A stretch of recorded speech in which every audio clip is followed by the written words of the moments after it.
안녕하세요. 홍프로 스포츠입니다. 적중하신 가족방분들 모두 축하드립니다. 홍프로 가족방에서 모든 경기, 언오버 및 핸디캡, 최종 조합 공유해드리고 있습니다. 적중률 높은 홍프로 가족방은 고정 댓글에 있는 링크로 문의해 주시기 바랍니다.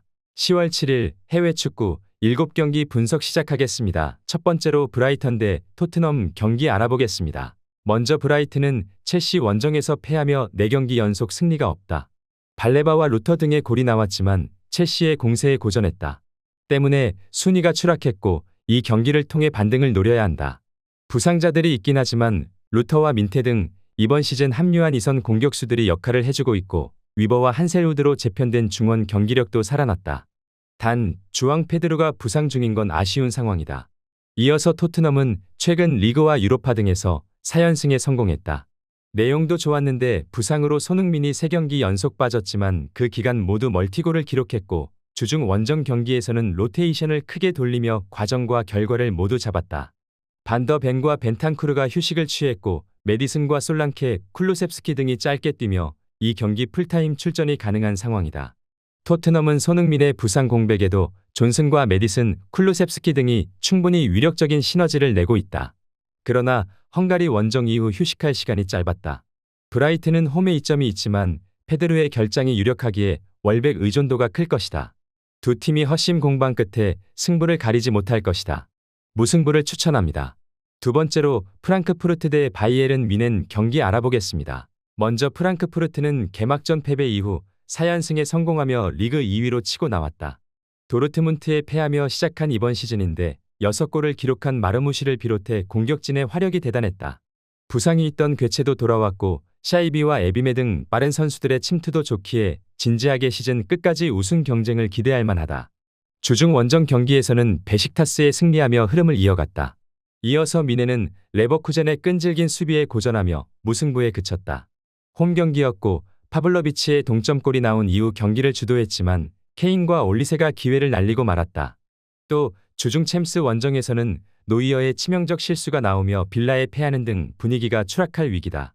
때문에 A매치 휴식기 이전 마지막 경기가 매우 중요한 상황이다.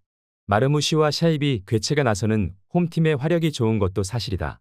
그러나 뮌헨은 킴미히와 파블로비치, 무시알라가 중원에서 안정적으로 볼을 점유하며 상대를 저지할 수 있다.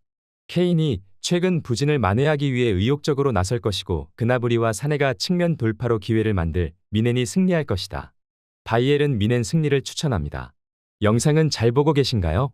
핸디, 언오버 및 최종 조합 공유받아 보실 수 있는 가족방 입장 방법 알려드리겠습니다. 첫 번째로 영상 하단에 댓글을 클릭해 주세요. 두 번째로 댓글에 링크를 클릭해 주세요. 마지막으로 채팅 참여하기 후 메시지 주시고 답장 기다려 주시면 됩니다. 나가기 하시면 가족방 입장 시켜드릴 수 없습니다. 언제든 편하게 문의 주시기 바랍니다. 세 번째로 슈투트가르트 대 호펜하임 경기 알아보겠습니다. 먼저 슈투트는 지난 라운드에서 볼프스와 비겼다. 밀로와 운다브의 골이 나왔지만 원하는 승점 3점을 따내지 못했다. 또 주중 챔스 홈 경기에서는 스파르타 프라하의 끈질긴 수비에 고전하며 무승부를 기록했다. 그래도 기라시가 떠난 이번 시즌도 폭발적인 화력을 자랑하며 충분히 경쟁력을 보여주고 있다. 데미로비치가 기라시의 공백을 메우고 있고 르월링과 울테메드의 공격 가담도 원활한 모습이다. 이어서 호펜하임은 시즌 초반 부진하며 강등권까지 추락했다. 매 경기 골을 넣었고 멀티골 경기도 심심치 않게 나왔지만 불안한 수비가 발목을 잡았다. 그래도 주중 유로파 경기에서 승리하며 한숨을 돌렸다. 선발 스트라이커로 출전한 흘로잭이 멀티골을 터뜨렸고 수비도 안정적이었다. 그러나 이 경기에는 수비진의 핵인 은소키가 징계로 나서지 못하는 악재가 있는 상황이다. 호펜하임은 크라마리치와 스테치 등이 부상으로 풀핏의 몸 상태가 아닌데다 카박과 프롬멜 등 주전 수비수들의 이탈도 있는 상황이다. 원정에서 슈투트 상대로 고전이 예상된다. 운다브가 최전방에 나서 공격을 이끌 수 있고 밀로가 측면을 넘어설 슈투트가 승리할 것이다. 슈투트가르트 승리를 추천합니다. 네 번째로 소시에다드 대 아틀레티코 마드리드 경기 알아보겠습니다. 먼저 소시에다드는 발렌시아를 잡으며 분위기를 끌어올리나 했지만 주중 유로파 홈 경기에서 안더레흐트에 패했다. 마린의 선제골이 나온 이후에도 공세를 늦추지 않았지만 두 골을 허용하며 원하는 결과를 얻지 못했다. 웨야사발과 아구에드, 쿠보 등 주축 선수들을 교체로 넣었고 수시치와 주비멘디 등을 뺀 로테이션이었는데 최악의 결과를 받아들었다. 이어서 아틀레티코는 리그 직전 경기에서 라이벌인 레알 상대로 패하지 않으며 무패를 이어갔다. 코레아가 종료 직전 골을 터뜨리며 팀을 패배의 위기에서 구해냈다. 그러나 그 후 위험한 플레이를 한 요렌테가 퇴장당했기에 이 경기에 나설 수 없고 주중 벤피카 원정에서 패하며 다소 분위기가 추락했다. 소시에다드는 원정을 다녀온 아틀레티코와 달리 홈 연전이기에 이동으로 인한 피로도가 상대적으로 적은 상황이다. 때문에 웨야사발과 멘데스, 쿠보 등이 경기 내내 공격적으로 골을 노릴 것이다. 그러나 대패의 충격을 털어내기 위해 갤러거와 드폴이 중원에서 수비에 치중할 아틀레티코가 쉽게 리드를 허용하지 않을 것이다. 무승부를 추천합니다. 영상은 잘 보고 계신가요?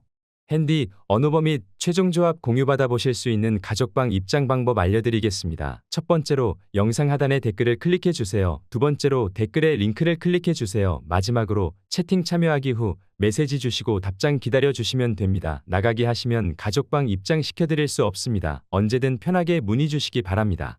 다섯 번째로 몬차 대 AS 로마 경기 알아보겠습니다. 먼저 몬차는 시즌 초반 무승에 그치며 최하위로 추락해 있다.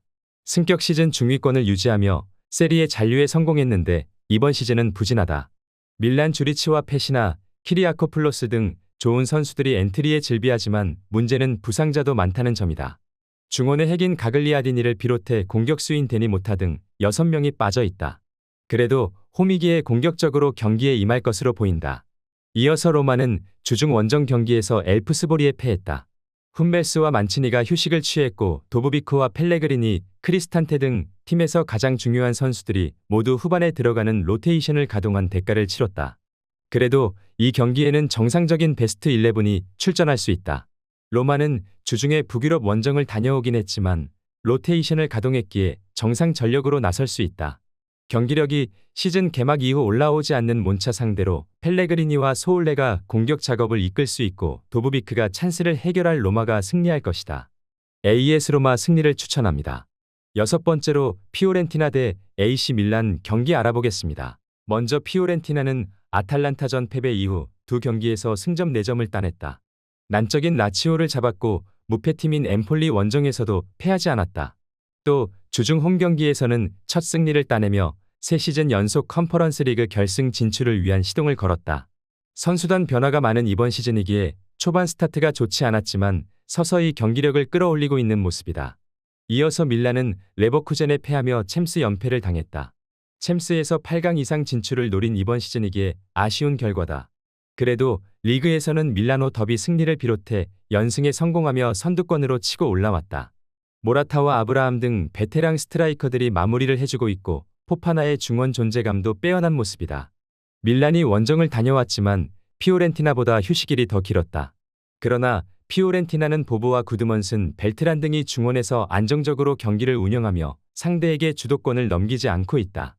홈의 이점도 누릴 수 있는 피오렌티나가 승점 1점을 챙길 수 있다. 무승부를 추천합니다. 영상은 잘 보고 계신가요? 핸디, 언어버 및 최종 조합 공유받아 보실 수 있는 가족방 입장 방법 알려드리겠습니다. 첫 번째로 영상 하단에 댓글을 클릭해 주세요. 두 번째로 댓글에 링크를 클릭해 주세요. 마지막으로 채팅 참여하기 후 메시지 주시고 답장 기다려 주시면 됩니다. 나가기 하시면 가족방 입장 시켜드릴 수 없습니다. 언제든 편하게 문의 주시기 바랍니다. 일곱 번째로 니스 대 파리 생제르맹 경기 알아보겠습니다. 먼저 니스는 리그에서 생테티엔 상대로 8득점을 폭발하며 승리했었다. 그러나 랑스 원정 무승부 이후 만난 라치오에 완패하며 최근 흐름이 다소 가라앉았다. 때문에 어려운 상황에서 만난 리그 선두 파리 생제르맹 상대로는 승리가 아니더라도 일단 승점 추가에 초점을 맞출 것이다. 최전방에 나설 무코코를 제외한 선수들이 하프라인을 쉽게 넘지 않는 수비적 운영으로 상대와 맞설 것으로 보인다. 이어서 파리는 주중 아스날 원정을 패했다. 챔스 연승을 노리고 나선 경기였는데 원하는 결과를 얻지 못했다. 그래도 리그 무패를 이어가며 1위를 달리고 있고 음파베의 공백이 그다지 보이지 않는다. 이강인 제로톱도 경쟁력이 있었고 바르콜라와 콜로 무아니 등이 측면을 빠른 발로 공략 중이다. 니스는 단테와 은다이시미에 등이 수비진에 버티지만 로사리오와 보우다우이의 수비 보호가 기복을 보이고 있는 모습이다.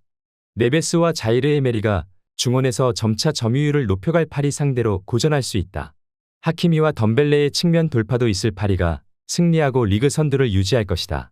파리 생제르맹 승리를 추천합니다.